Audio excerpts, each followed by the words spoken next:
అందరికీ నమస్తే అండి. ఈరోజు ఒక చిన్న పర్సనల్ విషయం అనుకోవచ్చు ఇది. అంటే అదేంటంటే మేము రీసెంట్గా మా ప్రొఫెసర్తో కలిసి ఒక వృద్ధాశ్రమానికి వెళ్ళాం ఏలూరు దగ్గర. అక్కడ ఒక పెద్ద ఆయన తనను చూసి మా సార్ని చూసి ఏడుస్తూ ఉన్నాడు. అంటే ఆ వృద్ధాశ్రమంలో అతని ఏడుపు చూస్తే అతని జీవితం పశ్చాత్తాపం చెందుతున్నాడు అనుకోవచ్చు ఒక మాటలో చెప్పాలంటే. అంటే నువ్వు చెప్పినట్టు వినపోతే నేను అని సార్ని అడుగుతున్నాడు. నాకు అంతకుముందు అతను ఎవరు, అతని బ్యాక్గ్రౌండ్ ఏందనేది తెలియదు. ఆ తర్వాత బయటికి వచ్చాక సార్ని అడిగినప్పుడు అతను ఒక రెవెన్యూ డిపార్ట్మెంట్లో గజిటెడ్ ఆఫీసర్గా రిటైర్డ్ అయ్యాడు.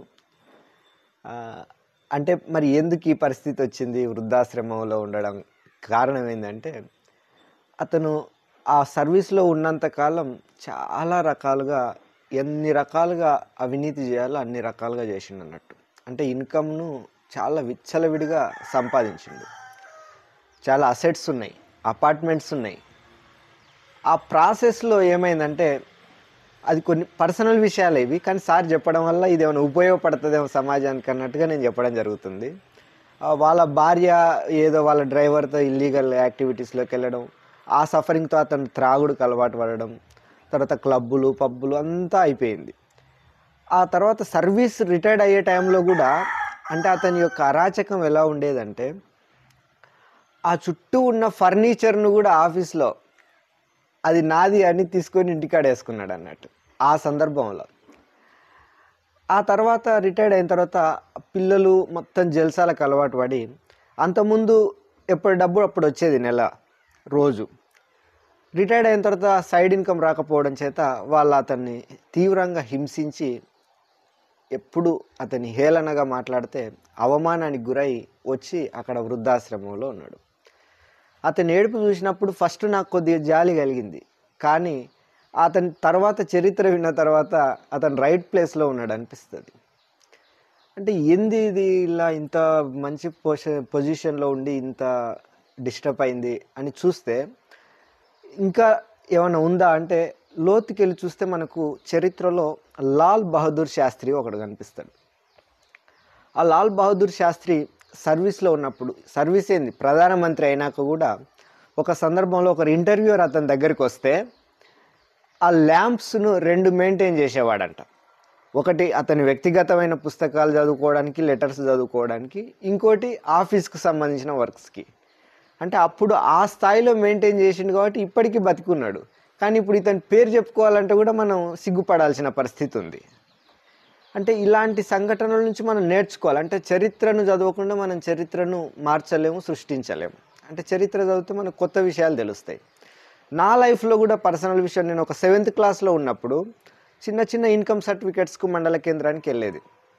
అప్పుడు సైకిళ్ళ మీద అది పెద్ద సైకిల్ కాలు అందపోతే మధ్యలో దొక్కుకుంటూ పోయేది. అక్కడ వెళ్ళిన తర్వాత మాకు ఈ స్కూల్లో మనకు స్కిల్స్ నేర్పారు కదా, ఎవరి దగ్గర ఎట్లా మాట్లాడాలనేది. అక్కడ వెళ్ళి పెద్ద ఉన్నోళ్ళని అంకుల్ అని, చిన్న ఉన్నోళ్ళని అన్న అని, మాకు ఇన్కమ్ సర్టిఫికేట్ కావాలంటే ఈడికో ఆ టేబుల్ కాడికో ఈ టేబుల్ కాడికో అనేవాళ్ళం. అక్కడ లాస్ట్కు మాకు రోజు ఒక తంబాకు అతను కనపడేటోళ్ళు. అంటే బాగా మైండ్లో ముద్ర పడిపోయింది ఆ ఫేస్ అనేది. తంబాకు వేసుకొని ఉండేది మండల ఆఫీస్లో. అప్పుడు అతను రోజు రేపు 3 రోజులకు 4 రోజులకు అట్ట చాలాసార్లు తిప్పాడు. మేము ఆ సైకిల్ మాకు తొక్కడం చేతగాక మధ్యలో కత్తెరదో కూడా అంటారు దాన్ని, మధ్యలో పెట్టుకొని ఎత్తుమిట్టు వచ్చినప్పుడల్లా అతను చూసి తిట్టుకునేది అన్నట్టు. అతను గుర్తు తెచ్చుకొని ఆయనకి యాక్సిడెంట్ అయింటే బాగుండు ఈరోజు, రేపు ఇంకోరు వచ్చి పెడతారో ఏమో. అంటే చిన్నపిల్లలం కదా, మాకు తెలియదు ఆడ ఆ మైండ్లకు ఏం అర్థం కాక.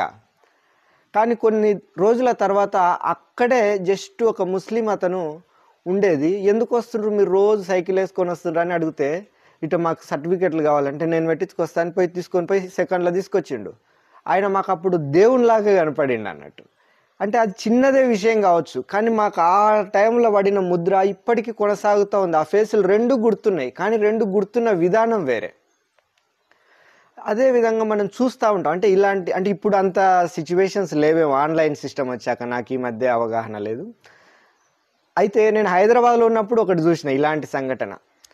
అంటే ఎలా ఉంటుంది అంటే పుణ్యానికి వచ్చిన కుర్చీలు ఉంటాయి, అయ్యే జాగీర్ లెక్క గప్పాలు కొట్టుకుంటూ కూర్చొని కుళ్ళు జోకులు వేసుకుంటా, వెక్కిలి నవ్వులు నవ్వుకుంటా, వచ్చిన వాళ్ళని రిసీవ్ చేసుకోకుండా పేద పిల్లలు, ఇప్పుడిప్పుడే మారుమూల గ్రామాల పిల్లలు, పేద ప్రజలు, చిన్న చిన్న గ్రామాల నుంచి కొద్దిగా చైతన్యమై చదువుకుంటా ఆ పిల్లలు సర్టిఫికేట్స్కో లేకుంటే దేనికో వస్తూ ఉంటారు. వాళ్ళని ఏం పట్టించుకోరు. అక్కడ నేను చూసా సిటీలో కొన్ని సిచ్యువేషన్స్లో. లేదా ఏమైనా రైతులు వచ్చిరంటే వాళ్ళను అంత నెగ్లిజెన్సీ. కానీ చివరికి ఏమైద్ది అలా చేస్తే? ఆడ ఆఫీస్లో ఉన్నంత వరకు మనకు రెస్పెక్ట్, హోదా ఉంటుంది. కానీ ఆఫీస్ కాంపౌండ్ దాటితే కుక్కలు కూడా వాళ్ళకరియవు. అంతసేపు ఆడ బండి మీద వస్తాయి కాళ్ళు లేపి, అక్కడ వచ్చి మన మీద వస్తాయి. కానీ అదే సిచ్యువేషన్స్లో, ఎందుకంటే మనకు ఆ స్థాయి పదవి, ఆ స్థాయి సేవ చేయడానికి అవకాశం ఆ ప్రకృతి వల్లనో మన యొక్క స్వయం కృషితోనో వచ్చింటుంది. ఎందుకంటే ఎంతోమంది నిరుపేదలు ఇప్పటికీ కూడా లక్షల మంది పెద్ద పెద్ద చదువులు చదివి కూడా ఇంట్లో సమాధానం చెప్పుకోలేక, బయట తలెత్తుకు తిరగలేక, ఎన్నో అవమానాలకు గురై 5 రూపాయల భోజనం తిరుగుకుంటూ ప్రిపేర్ అవుతున్న వాళ్ళు చాలామంది ఉన్నారు. అలాంటి వ్యక్తులను చూసినప్పుడు వాళ్ళ కొద్దిగా చిన్న అప్రిషియేషన్. ఇప్పుడు చిన్న పిల్లలు వస్తారు, స్కూల్ పిల్లలు, వాళ్ళకి బాగా చదువుకుంటారు చిన్న అని చిన్న అప్రిషియేషన్, అభినందనిస్తే వాళ్ళు గుర్తుపెట్టుకుంటారు, అబ్బా సార్ చెప్పిండు చదువుకోవాలరా అని. పెద్ద యూత్ ఉంటారు, ఏం చేస్తుంటారు? వాళ్ళని కొద్దిగా పలకరించడం, వాళ్ళు నిరాశ నిస్పృహకు గురై ఉంటారు. వాళ్ళని కొద్దిగా చిన్న పలకరింపుతోనే ఈ బుక్ చదవండి, ఈ నోటిఫికేషన్ పడింది, ఇది అప్లై చేసుకోండి, లేదా మన చేతికిలో డబ్బు ఇవ్వచ్చు, ఏముంది, కట్టకపోయేది ఏముంటుంది? ఏముండదు. ఎంతోమంది గొప్ప వ్యక్తులు వాళ్ళ యొక్క త్యాగం వల్లనే కదా మనం ఉన్నది. ఇప్పుడు ఆ పిల్లల కొద్దిగా మోటివేషన్, జస్ట్ నువ్వు చేయగలవు, నేనున్నా నీ వెనక, జస్ట్ కొద్ది ధైర్యం ఇస్తే వాళ్ళు ఎక్కడికో వెళ్ళే ఛాన్స్ ఉంటుంది అన్నట్టు. అలా కాకుంటే మనం ఊరికే కాలగర్భంలో కనుమరుగైపోతాం. అంటే ఇలాంటి వ్యక్తులు మీకు కూడా ఎక్కడైనా తారసపడితే, అంటే చిన్న విషయం కావచ్చు, కానీ నేను ఆ వ్యక్తి నుంచి చాలా నేర్చుకున్నా, వామ్మ అలా బతకొద్దురా నాయన అనుకున్నా. సో ఇలాంటి వ్యక్తులు మీకు కూడా ఎక్కడైనా తారసపడితే మీరు ఇలాంటి విషయాలను మనం కొద్ది జాగ్రత్తగా, అంటే ప్రాబ్లం ఏదైనా ఉండొచ్చు. ఇప్పుడు నీ వ్యక్తిగత ప్రాబ్లం, ఇప్పుడు నువ్వు ఒక ఆఫీసర్ హోదా ఉన్నప్పుడు వ్యక్తిగత ప్రాబ్లం ఉంటుంది. ఇప్పుడు లేడీస్ ఉంటారు, నువ్వు భర్తతోనో తగాదా వాడి వచ్చి, లేదా భర్తలకు కూడా భార్యతోనో తనల తినొచ్చే బ్యాచ్ కూడా తయారైంది. వచ్చి నీ ఇంటి సమస్యలను నీ మైండ్లో పెట్టుకొని, నీ ఫేస్లో పెట్టుకొని, అక్కడ నీవు వీటిని మొత్తం దృష్టిలో పెట్టుకుంటే సర్వీస్ ఏం చేస్తాం మనం? సేవ ఏం చేస్తాం? సామాజిక దృక్కోణం ఎక్కడ ఉంటుంది? సామాజిక స్పృహ ఎక్కడ ఉంటుంది? మనం వాటి నుంచి ఓవర్కమ్ కావాలా, మనల్ని మనమే ఎత్తుక్కోవాలా. అంటే దాని కొరకు ధ్యానమా, యోగనా, కొన్ని మంచి అలవాట్లు, ఎక్సర్సైజ్ చేసుకొని మనం ఫస్ట్ పర్ఫెక్ట్గా ఉంటే ఇతరులను కొద్దిగా డ్రైవ్ చేయడానికి అవకాశం ఉంటుంది అన్నట్టు. అంటే ఇది నాకు కొద్దిగా ఆవేదన కలిగించే అంశం కావచ్చు. అంటే మన దగ్గర చుట్టుపక్కల ఇలాంటి వ్యక్తులు ఎవరైనా తారసపడితా, లేకుంటే మీ దగ్గర ఎలా ఉంది పరిస్థితి అనేది ఇప్పుడు ఎట్టుందో తెలియదు. మీ దగ్గర ఏమైనా పరిస్థితులు ఇలాంటివి ఉంటే గిట్ట లైక్ చేయండి, షేర్ చేయండి, కామెంట్ రూపంలో చేయండి. థ్యాంక్ యూ, అందరికీ ధన్యవాదాలు.